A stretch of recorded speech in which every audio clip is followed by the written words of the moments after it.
Olá, boa noite, está no ar pela TV Pantanal, canal 22, Rede TV, aqui, canal 22, uma emissora do Grupo Gazeta de Comunicação. Como vai? Vai bem? Então, a opinião começa a partir deste momento, vai até às 8h30. Vamos conversar hoje com o Dr. Roberto Turim, promotor de justiça, chefe do GAECO.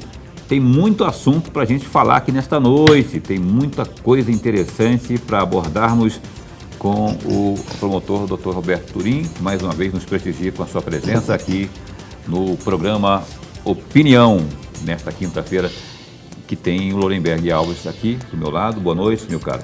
Boa noite, Paulo Coelho, e um grande abraço, mas um grande abraço mesmo a todos os nossos telespectadores, a razão maior do nosso programa.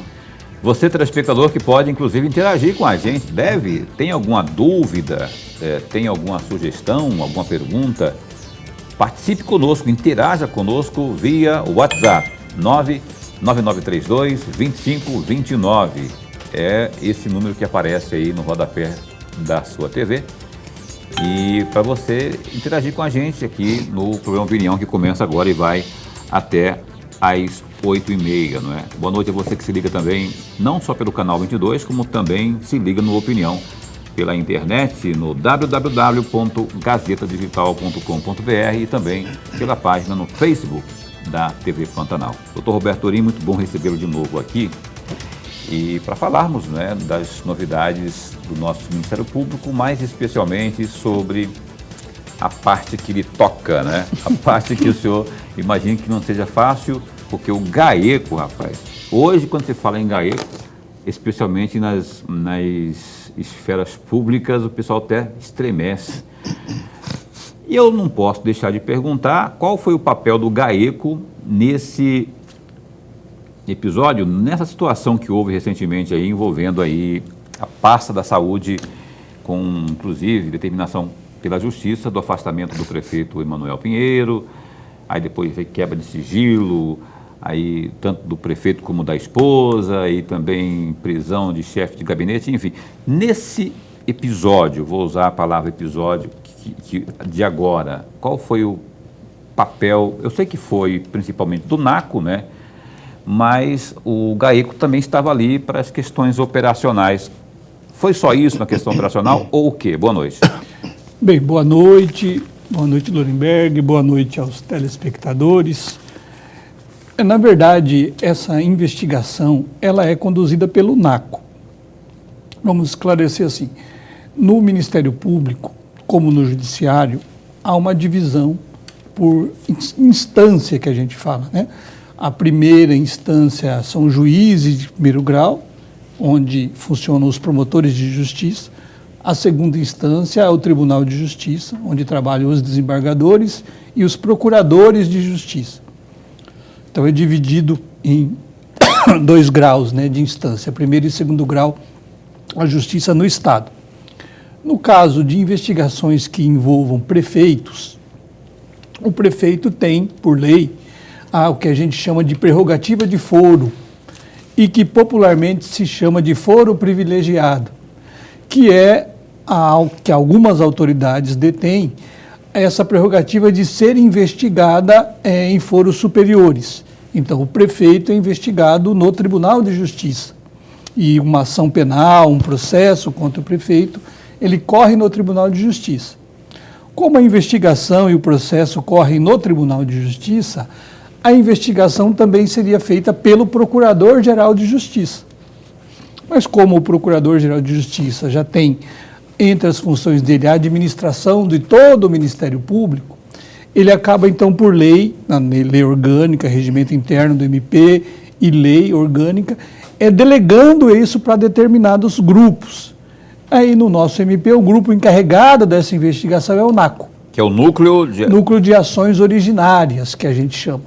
E assim, então, toda investigação relacionada a crimes cometidos por prefeito no estado inteiro, ela vem os inquéritos pela autoridade policial, através do Tribunal de Justiça para o NACO, e quando são investigações oriundas do próprio Ministério Público, que o Ministério Público então faz a investigação, ela também se origina no NACO.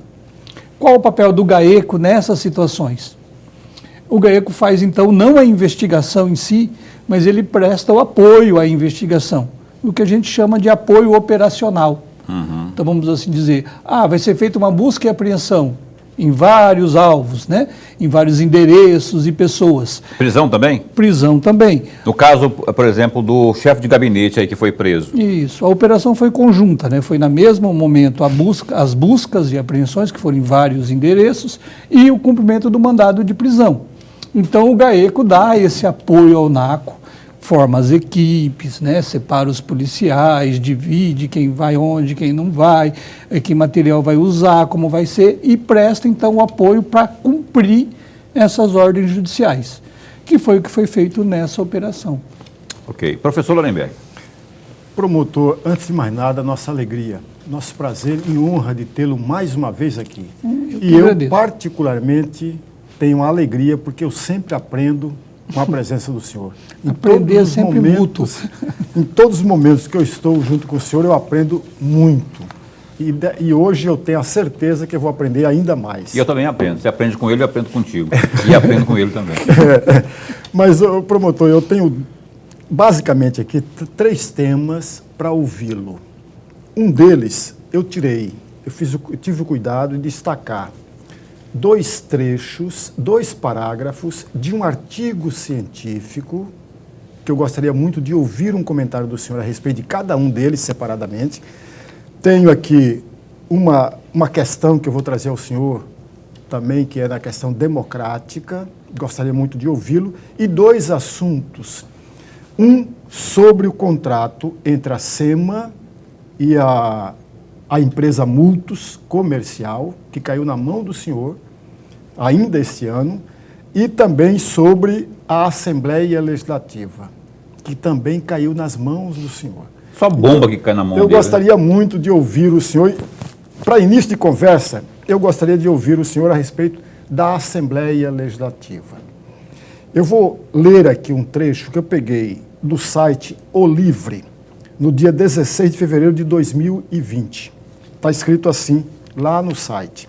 Abre aspas. O promotor de justiça, Roberto Turim, do Ministério Público do Estado, pediu explicações à Assembleia Legislativa de Mato Grosso sobre a falta de controle nos gastos com combustíveis em 2018.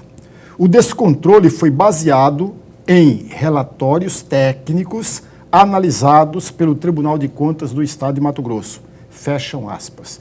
Eu gostaria muito de ouvi-lo através de 2 perguntas. Vou juntar as 2, promotor. A primeira, em que pé está esta investigação? Se já chegou a um resultado, o senhor poderia nos dizer qual foi o resultado prático desta investigação? Eu só queria perguntar uma coisa. Descontrole, tem a palavra chamada a palavra aí que você leu, descontrole. Dos é uma gastos. fala do Dr. Roberto? Não, é o texto do site. Né? Porque aí é o que eu quero perguntar. Se a constatação do descontrole, o Ministério Público estava pedindo informações sobre esse descontrole ou hipotético descontrole? Porque aí, só para definir as coisas. Veja bem, então, vamos lá. Isso é uma investigação do patrimônio público, que eu já não estou tocando mais, né? Desde o começo do ano, eu saí do patrimônio público para o GAECO. Então, a gente hoje tem outro promotor de justiça lá que está tocando essas investigações. Então, era a investigação do patrimônio que buscava oferir o quê? Primeiro, a licitude dos gastos, né? Segundo, o controle desses gastos. Por quê? Porque havia um relatório do Tribunal de Contas que apontava, esse relatório ainda não conclusivo, né? Não havia ainda julgamento também pelo Tribunal de Contas, mas era um relatório técnico do Tribunal de Contas que apontava que a quantidade de gastos, né, com combustível pela Assembleia não seria a princípio justificada e não haveria um controle desses gastos, tipo que automóvel que abasteceu, quanto que ele abasteceu, quanto que cada gabinete ou cada automóvel gastou. Então, o que o Ministério Público buscou na época pelo patrimônio público foi justamente tirar essas dúvidas. Então, o primeiro passo é você oficiar para o órgão responsável, no caso a Assembleia, né? Olha, o Tribunal de Contas está apontando isso e a gente quer saber. Tá? Aí a Assembleia manda as informações dela, a documentação, E isso vai para o MP para uma análise técnica, vamos assim dizer, fazer essa comparação, levantar dados, analisar. Geralmente a gente encaminha isso para um órgão nosso chamado CAOP para fazer essa parte, por exemplo, uma perícia contábil, uma análise de planilha, de custos, etc. Quando eu deixei a investigação no final do ano, desse ano, estava nessa fase de analisar. A Assembleia teria mandado já a documentação, a resposta, a informação, e estaria nessa fase de analisar essa informação. Eu não sei dizer para você hoje em que pé que está esse inquérito, porque, como eu disse, ele é hoje de responsabilidade do patrimônio público, ele não é o inquérito do GAECO, né? Mas a gente já tem, em outros anos, investigações, acompanhamentos desses gastos com combustíveis. Já teve até no passado um acordo entre a Assembleia e o Ministério Público, né, um ajustamento de conduta para que houvesse o controle, e não efetivamente só com aqueles tickets combustíveis, que teve uma época que havia muitas denúncias do mau uso desse tipo de controle, como também aquele de cada automóvel, né, você tem um chip ali para controlar. Então, como que a Assembleia iria fazer esse controle? Que como órgão autônomo, independente que a Assembleia com orçamento próprio, essa gestão do controle é responsabilidade dela, autonomia dela. Cabe aos órgãos de controle externo, como no caso Ministério Público e Tribunal de Contas, cobrarem a prestação de contas desse uso, né, das verbas ou do combustível. Então a investigação era para isso. A segunda pergunta? Não. Já respondeu, já? Já respondi. Foi The Flash. Foi as dois coelhos numa paulada. Ainda bem que é coelho e não Paulo Coelho. Se fosse dois Paulo Coelho com a paulada só, eu estava na roda. Ô, doutor Roberto Turim, eu quero agora pôr o dedo na ferida que hoje está alardeada aí no país inteiro. O pessoal do Ministério Público do país inteiro está em polvorosa por conta da tal PEC 5/2021. Essa proposta de emenda à Constituição, rapaz, que tramita lá em Brasília, se ela vingar, se ela for até o fim da forma que está sendo colocada, ela vai acabar praticamente com aquilo que a gente vê de eficiência, de resultados eficientes do nosso Ministério Público, não é? Eu não sei se o senhor comunga desta minha posição aqui, mas o sinal de alerta está ligado. E eu queria que o senhor fizesse um comentário aí sobre essas votações que já houve recentemente, inclusive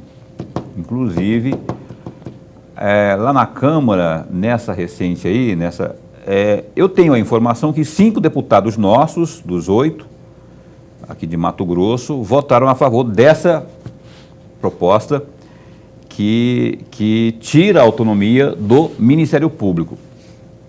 Vou até dizer os nomes deles aqui, se eu estiver equivocado, a informação que eu tenho é que os que votaram a favor dessa PEC aí, que tiraria então a autonomia do Ministério Público, o Emanuelzinho, que é um dos deputados, não é? Aí tem também o Neri Geller, o Nelson Barbudo, o Carlos Bezerra e também a professora Rosa Neide, 5 deputados aí.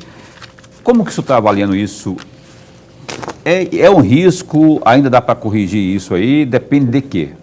Bom, são vários aspectos daí que a gente precisa ressaltar com relação a essa PEC. Primeiro, o senhor leu aí em relação aos deputados que votaram contra a favor.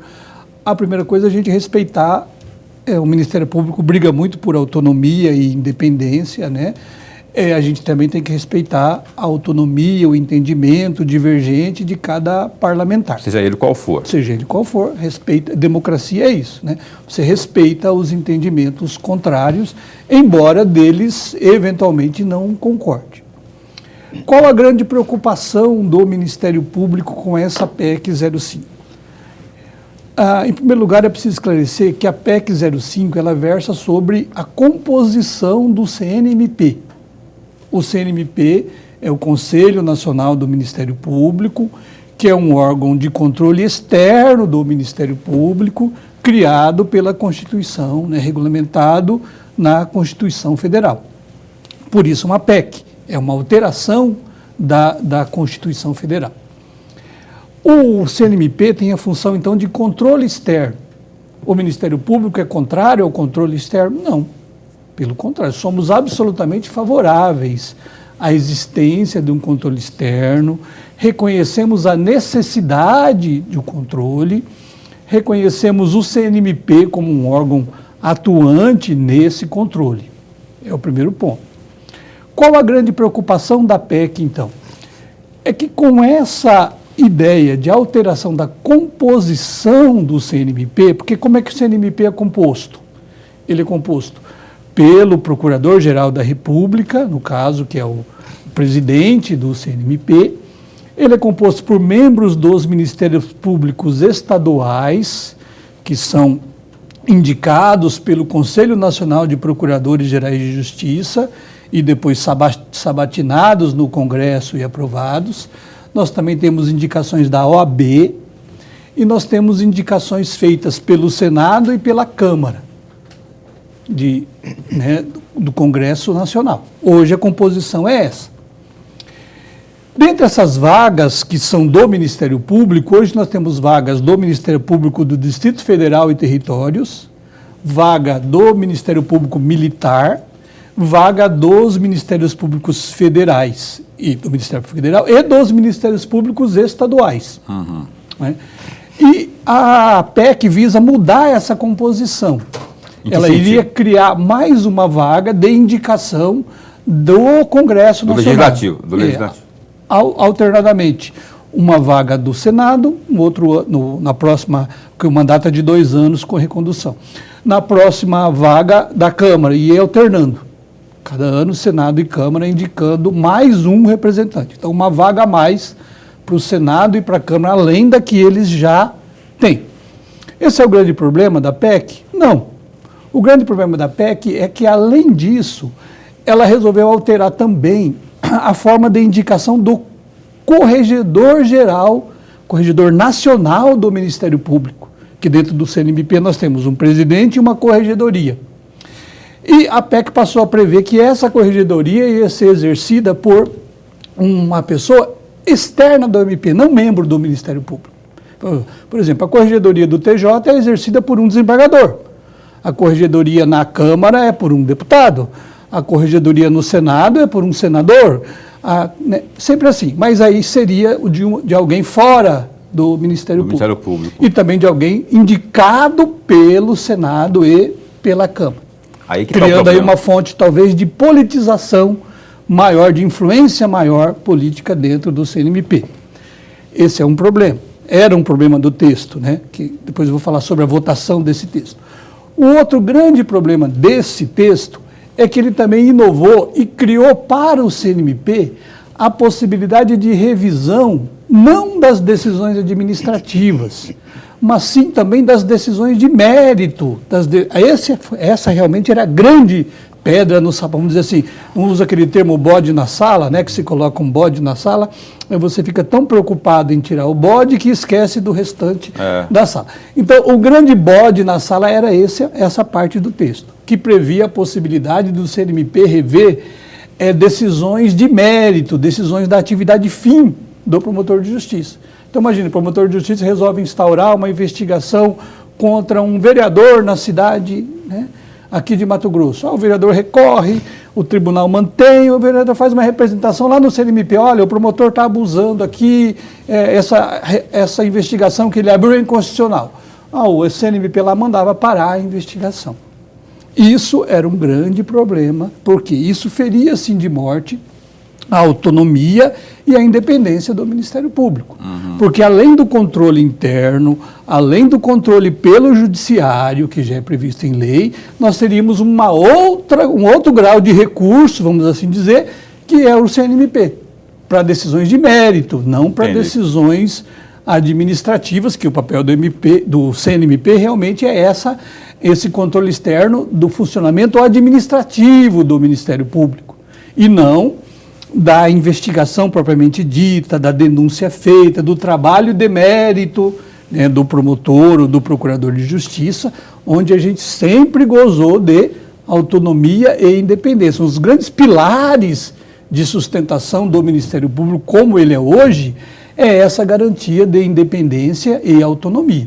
E essa redação que a PEC tinha, na verdade não a PEC original, mas um substitutivo apresentado no Senado, previa essa possibilidade dessa intervenção do CNMP na atividade fim.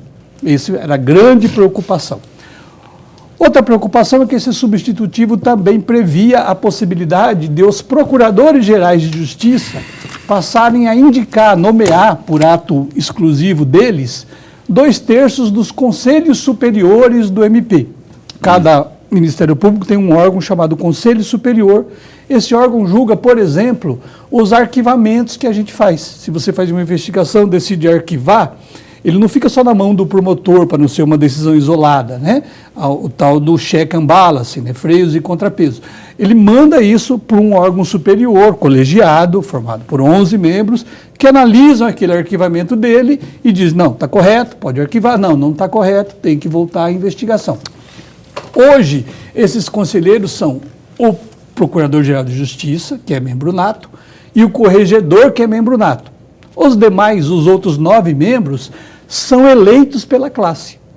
Por essa PEC, 2/3 desses 9 membros passariam a ser de indicação direta do Procurador-Geral, sem eleição pela classe, que seria alguma coisa, além de ferir a democracia, concentração de poderes na mão do PGJ, que ele acabaria, então, tendo uma maioria absoluta no Conselho, formada por indicação dele e não por votação da classe. Essa também era uma outra grande preocupação do Ministério Público. Então, assim, além da ideia do controle, que eu já disse que nós somos favoráveis, o problema era essas outras jabuticabas, né, esses outros jabutizinhos que estavam embutidos aí no tal texto.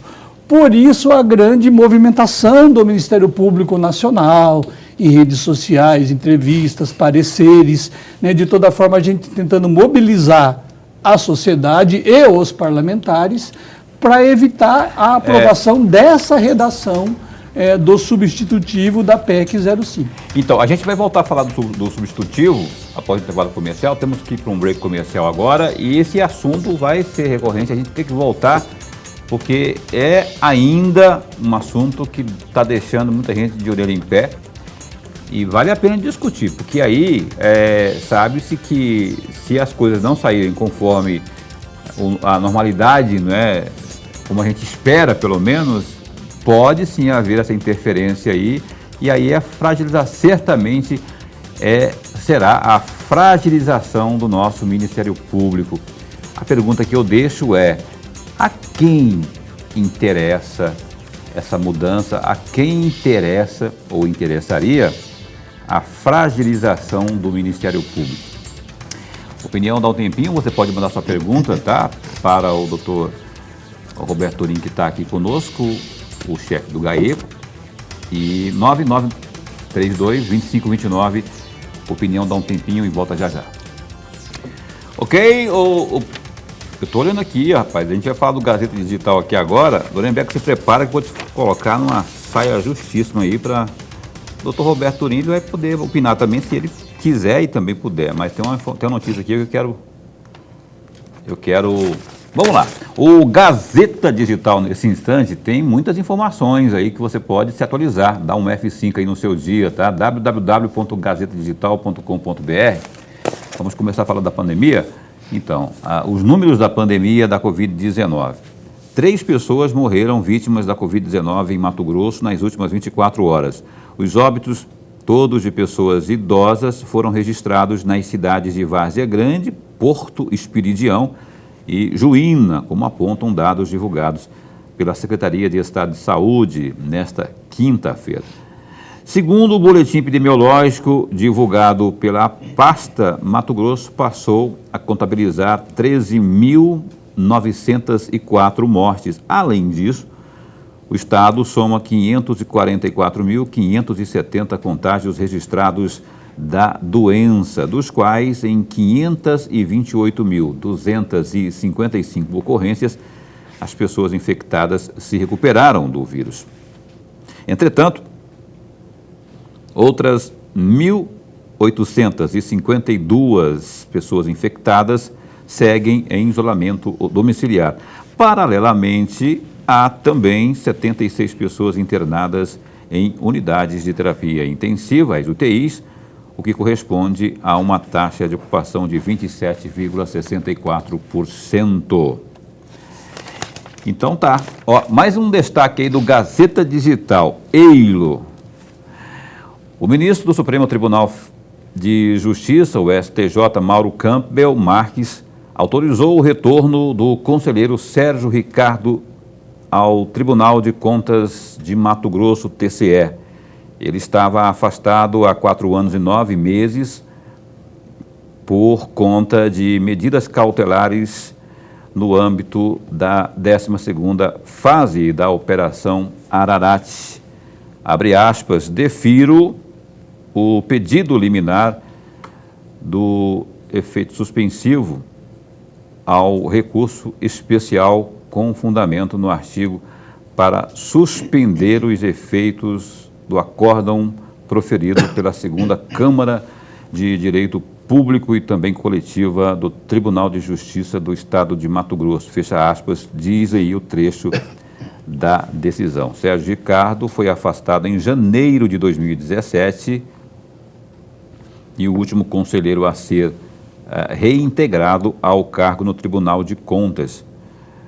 Nos últimos anos, o conselheiro vinha travando inúmeros recursos na Justiça para tentar reverter o afastamento.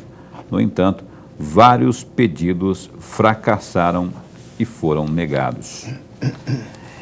Esse é um dos destaques. Tem um outro destaque também aqui, rapidão. O prefeito interino de Cuiabá, José Roberto Estopa, do Partido Verde, escolheu o secretário adjunto de Planejamento e também Projetos, o Raulfrides Macedo, para assumir temporariamente a titularidade da Secretaria Municipal de Obras Públicas. A pasta, até então, era comandada pelo chefe do Executivo, que abriu mão do órgão por estar ocupado, no caso aí, ocupando o cargo de prefeito em exercício.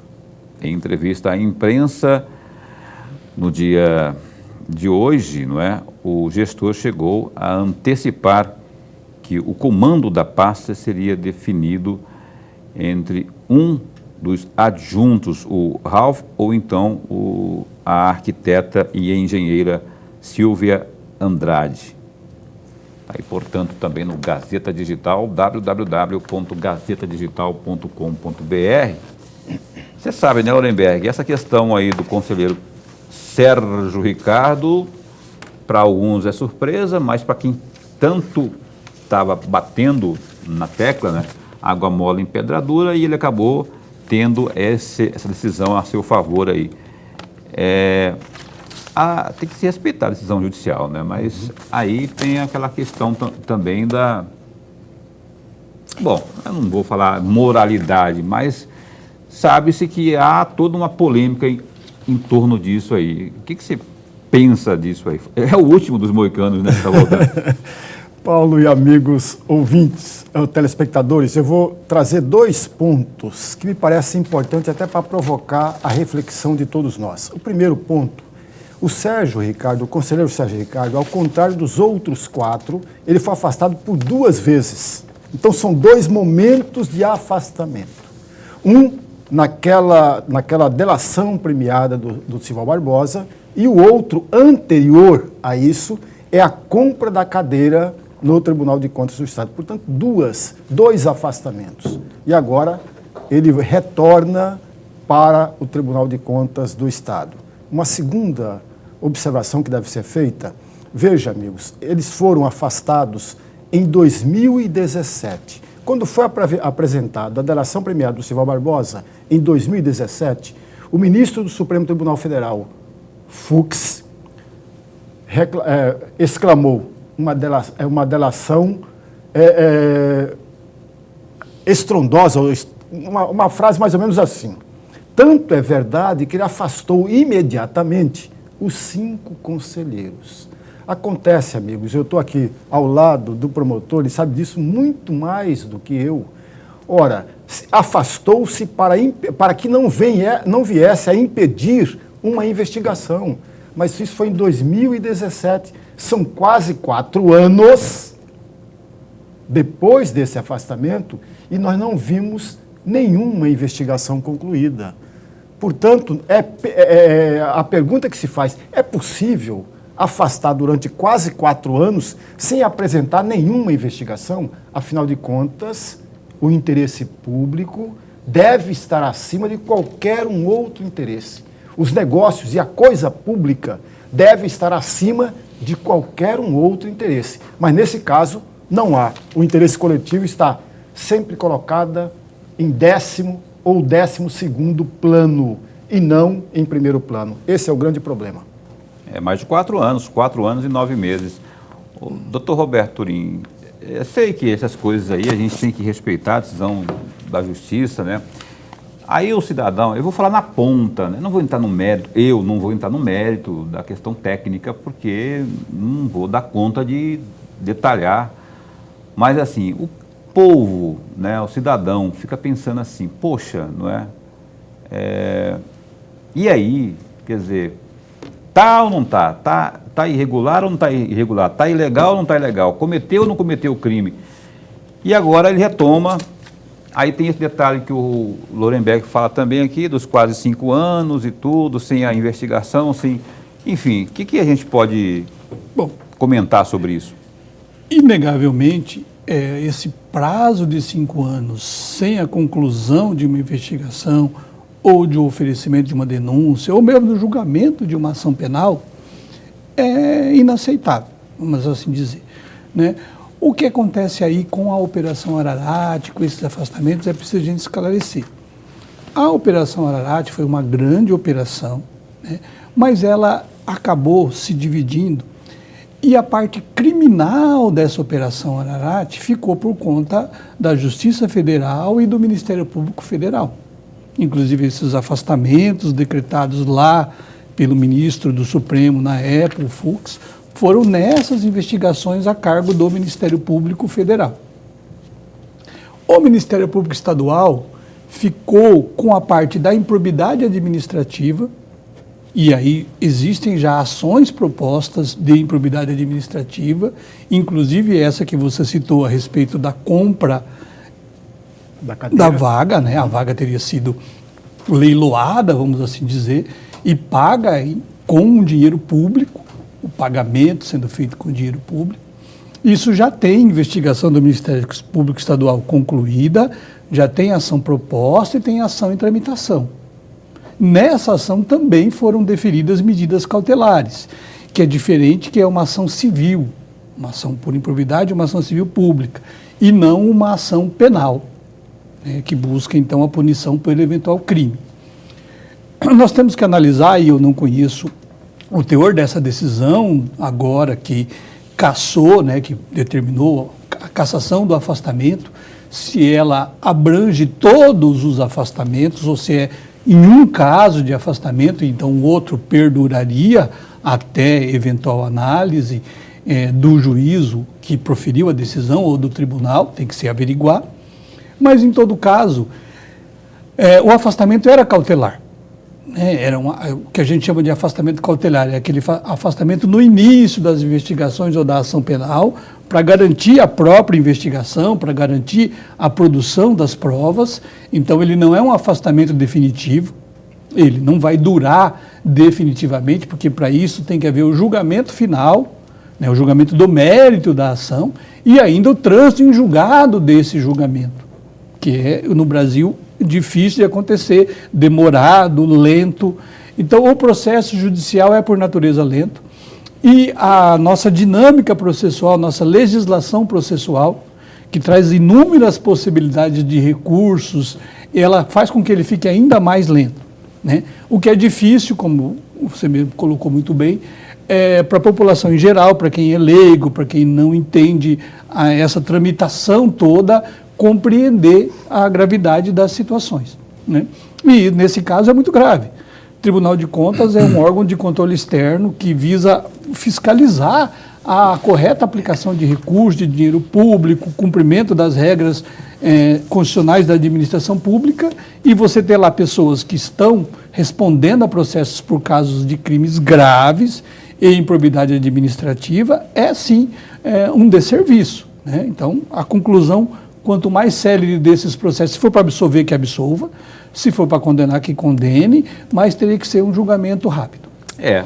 Porque senão fica que nem aquela história de secar gelo com toalha quente. A gente não sabe que fim, que destino que tomará, né, que conclusão que se dará a isso, né, que começou lá, denuncia, inocente, a culpada, não sei o quê, e agora está de volta aí o último dos moicanos que está voltando ao cargo conforme decisão judicial. Eu quero retomar aqui, bem breve, para encerrar esse bloco aqui, doutor Roberto Turim, falando ainda da tal PEC 5/2021, a chamada PEC da vingança. A pergunta que eu faço, eu até fiz aqui no intervalo, a quem interessaria isso tudo que estão colocando nessa PEC aí? Porque, olha só, se a nossa liberdade de expressão é cerceada, o Ministério Público está lá para impedir, para barrar. Se a nossa infância está sendo ameaçada, está lá o Ministério Público para também barrar. Se nossa Amazônia, nossa floresta está ameaçada, está lá o Ministério Público. E aí a pergunta que eu faço para o senhor, não sei se é só política ou o que mais poderia estar perturbando, a quem interessaria isso tudo? Veja bem, é uma pergunta difícil de responder, né? Mas você colocou algumas questões aí. Realmente o Ministério Público no Brasil, como ele foi formatado pela Constituição de 88, ele é diferente dos ministérios públicos da maioria dos países do mundo. O Ministério Público, então, concentrou uma grande parcela de atribuições. Então, a defesa do meio ambiente, a defesa do patrimônio público, a defesa da cidadania, a defesa da criança e do adolescente, a defesa do idoso, além de ser o titular da ação penal pública, que é a responsabilização dos criminosos, de quem praticou crime.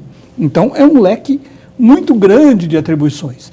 É claro que um leque muito grande de atribuições traz junto consigo grandes poderes, mas também traz grandes responsabilidades, né?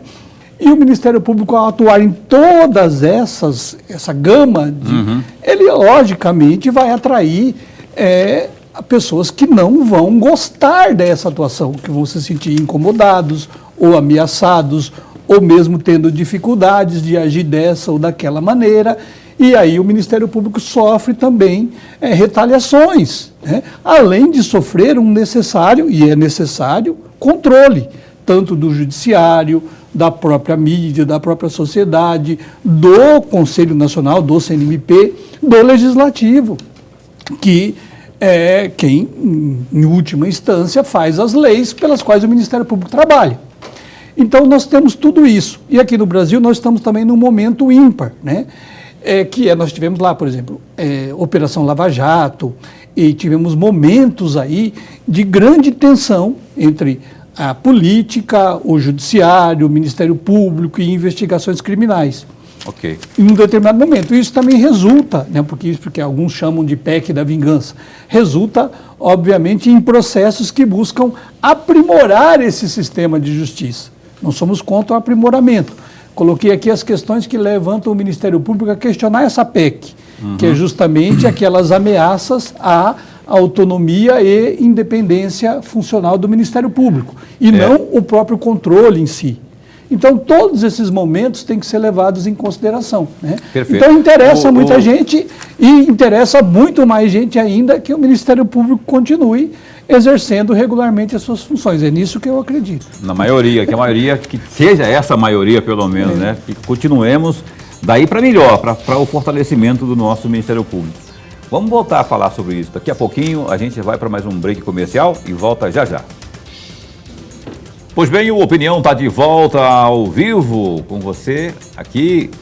Hoje a gente entrevista aqui nesta quinta o promotor de justiça, o Roberto Turim, que é o chefe do GAECO. Eu vou pedir para o Lorenberg abrir o bloco de perguntas. Lorenberg adiantou que tinha alguns temas importantes para abordar, que você dê sequência então aí, por favor, professor. Promotor, o Eduardo Marrom, advogado Eduardo, ele escreveu um artigo, O Ministério Público, Robespierre, o caso pandêmico do GAECO. Esse artigo foi escrito em 2003. Eu tirei desse artigo um parágrafo. Gostaria muito de ouvir um comentário do senhor a respeito. Entre aspas, o GAECO tem por escopo combater organizações que praticam os mais graves crimes na escala de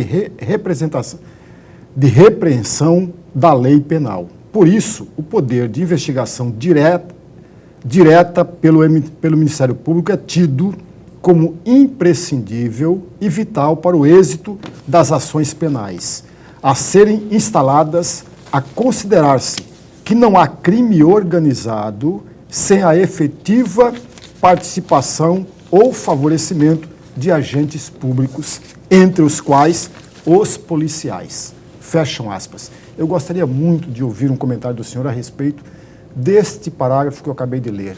Eu queria só que a gente fizesse tudo de forma mais concisa agora, porque o último bloco a gente precisa...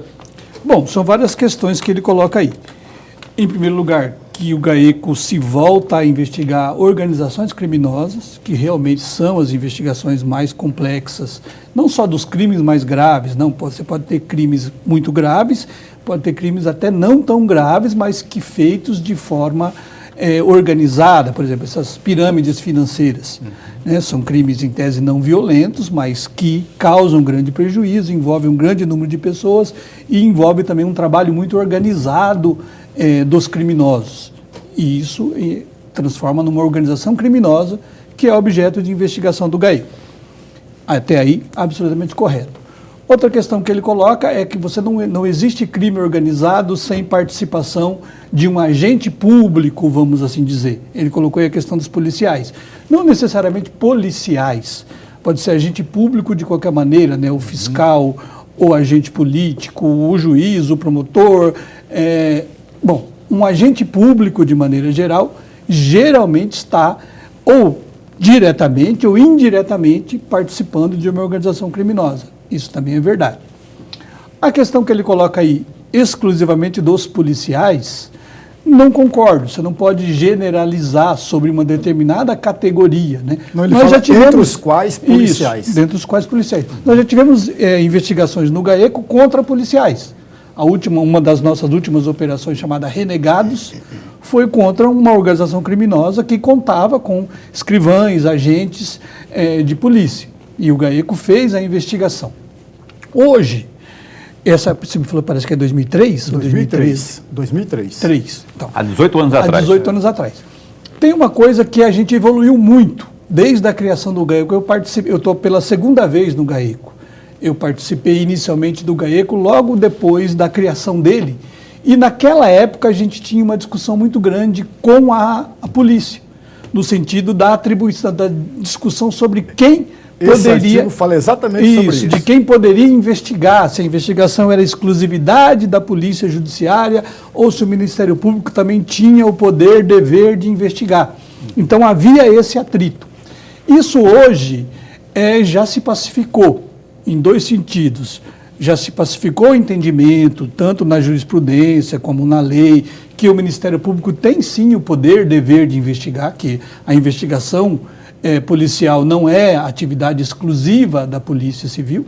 E, por outro lado, também esse atrito corporativo, que no início dos GAECOs existiu muito forte, hoje ele também já está muito mais atenuado. Tanto que nós contamos dentro do GAECO com delegados de Polícia Civil, que trabalham exclusivamente no GAECO e que fazem a investigação em conjunto com os promotores de justiça. Esse modelo é o que está sendo implantado na maioria dos estados do país. Quer dizer, em vez de continuar aquela briguinha, cada um no seu canto, a gente trouxe a polícia para dentro. E a polícia também passou a conversar com o Ministério Público lá dentro. Eu digo hoje que Polícia Judiciária e Ministério Público são instituições irmãs, siamesas. Elas têm que trabalhar em conjunto, tem que haver uma interação, tem que haver um diálogo, tem que haver discussão até de projetos, de metas, de finalidades, porque a criminalidade está organizada, né? Nós não podemos ser os desorganizados dessa história. E essa briguinha, que à época era muito grande, então a matéria é desse período, ela acabava atrapalhando o bom andamento dos trabalhos da investigação. Hoje, graças a Deus, a maturidade institucional, a gente já superou isso. O senhor falou aí das reformas que estão previstas tem algumas reformas aí, né? Que é do... que o senhor citou agora há pouco aí. Minha preocupação com a próxima coisa é a reforma do CPP, do Código de Processo Penal, que também é uma questão que é uma discussão que exige, né, um estudo aprofundado, uma reforma profunda na legislação penal, mas que está se anunciando que vai ser votada rapidamente, recentemente, no Congresso Nacional, no Senado, propriamente dito. Então, o Ministério Público também tem preocupação com essas reformas, né?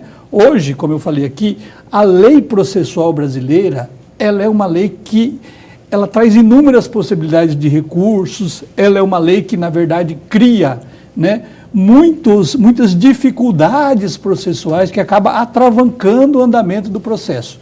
Tem até uma piadinha assim, que o pessoal preso, cavando túnel, o cara fala, não procure buraco na parede, procure buraco na legislação. É mais fácil encontrar. Né? Mais rápido. E mais rápido, é um resultado mais efetivo. Então, a gente tem muita preocupação com essa legislação, principalmente com o Código de Processo Penal, que é o nosso instrumento diário de trabalho. Né? E lá você vai ter questões relativas, por exemplo, à prisão temporária, à prisão preventiva, a prazo de investigação, a instrumentos de investigação. Okay. E isso, né, pode vir a dificultar mais ainda se não for uma lei bem feita.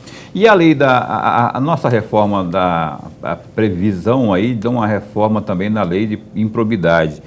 O senhor já demonstrou preocupação com isso, no bloco anterior o senhor falou sobre isso também, e se isso acontecer da forma que está sendo desenhada lá, será o quê? Mais uma rasteira. É mais um revés, na verdade. Né? Nós temos uma lei de improbidade administrativa que era de 1992.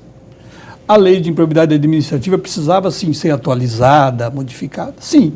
Por exemplo, nós tínhamos algumas ressalvas à lei de 92. Por exemplo, ela criou lá o que a gente chama de juízo preliminar, o juízo de prelibação, para que o juiz, antes de receber a inicial, ele mandava notificar o investigado, o citado, para ele responder, e aí isso já era quase um pré-processo antes de iniciar o processo. Então, às vezes, ficava ali anos nessa fase e nem tinha começado ainda a verdadeira ação. Mas a reforma que houve na lei de improbidade administrativa, começou um projeto na Câmara, e esse projeto foi aprovado na Câmara e foi para o Senado. No Senado, o Senado fez modificações nesse projeto que a Câmara tinha aprovado. Então, agora ele tem que voltar para a Câmara. Né? Ele não vai ir para a sanção presidencial só com essa alteração que o Senado fez. Houve algumas alterações boas e que já eram do nosso, por exemplo, a questão da exigência do dolo para caracterização de improbidade, sim. Mas houve dispositivos que causam grande preocupação. Um deles, por exemplo, a possibilidade, a modificação do prazo de prescrição. Então, hoje, nesse projeto, criou-se que a ação por improbidade administrativa prescreverá em 8 anos. A pessoa fala, 8 anos é um prazo legal, tá? Não é tão grande, mas também não é um prazo muito curto. Mas eles falam, não, ela é 8 anos, mas a partir do momento que o juiz recebe a inicial, ela diminui para metade, passa a ser 4. E a gente não vê hoje, na prática, ações de improbidade sendo julgadas em menos de 4 anos, são poucos os casos. E se o juiz então, demorar mais de 4 anos para julgar, ela vai prescrever. Então a gente vai ter que ter uma mudança no judiciário, no Ministério Público, de agilidade, né? Senão a gente vai trabalhar e morrer. Professor Lorenberg. Promotor, tem uma questão, o senhor falava na última resposta, no bloco anterior, o senhor falou em independência, autonomia do Ministério Público, o senhor só falou também que não é democrático aquela indicação direta do Procurador-Geral da Justiça no Conselho, se a PEC fosse aprovada. Com uma redação. Havia uma redação na PEC.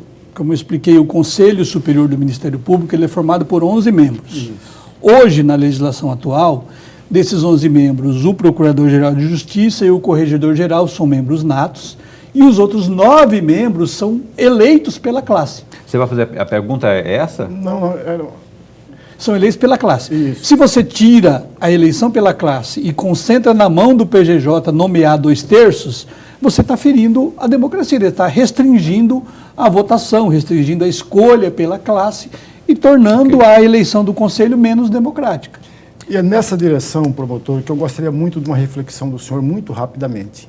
Veja, o Procurador-Geral de Justiça, o chefe do Ministério Público do Estado, passa pelo crivo do governador, ainda que seja uma lista tríplice, mas o governador não é obrigado a respeitar a lista tríplice. O procurador-geral da República também é uma indicação e nomeação do presidente da República, ainda porque ele não tem a obrigação de respeitar, como não respeitou. Nem na primeira lista e nem na segunda lista, o Aras não pertencia, nem à primeira lista nem à segunda.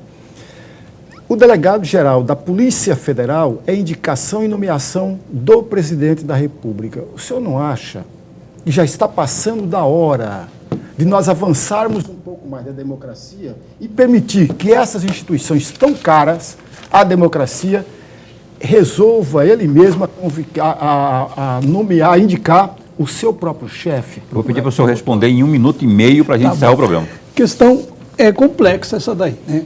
É porque é a questão que versa sobre a legitimidade dos que não são, em tese, eleitos democraticamente pelo povo, mas exercem uma parcela de poder.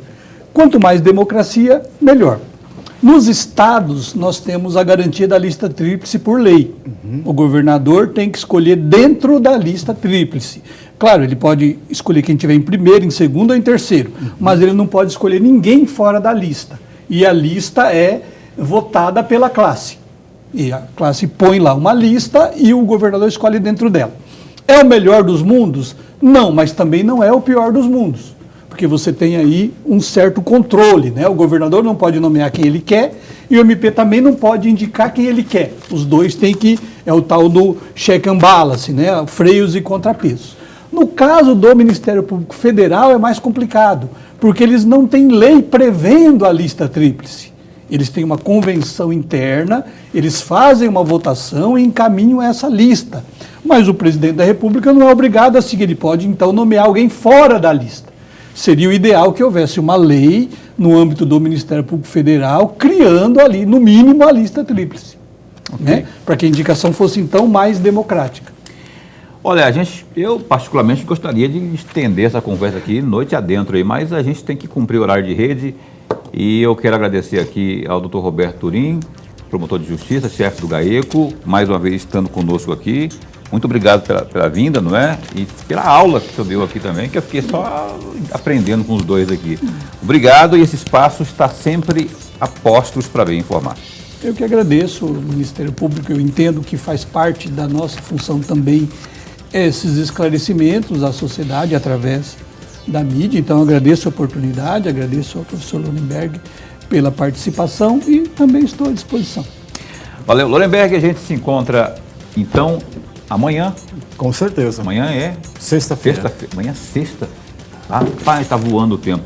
A gente entrevista amanhã ao vivo às 7h30 da noite o doutor Vadir Lacerda, que é o presidente do Lions da Visão. Olha, muita coisa importante, você vai adorar. Está vindo por aí um big hospital.